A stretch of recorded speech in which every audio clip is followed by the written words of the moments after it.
তাহলে আজকে আমরা করব ক্লাস 7-এর লেসন 22 নম্বরের কোষে দেখি 22.3। এখানে কি আছে, সমাধান করতে বলছে। তাহলে আমরা এখানে একের 7 নম্বরটা করব। একের 7 নম্বরে কি আছে, 12x + 8 = 7x + 28। তো এটাকে এখন আমরা সমাধান করব।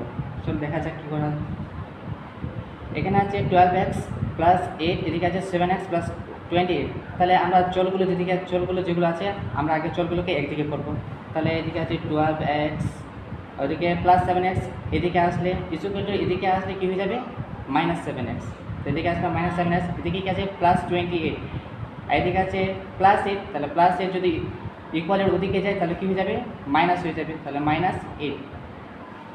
এবার কি হলো, 12x থেকে যদি 7x চলে যায়, মানে 12টা x থেকে যদি 7টা x চলে যায়, তাহলে আমাদের এখানে কটা x বাঁচবে, 5টা x বাঁচবে। আর এখানে 28 থেকে যদি 8 চলে যায় তাহলে হবে 20।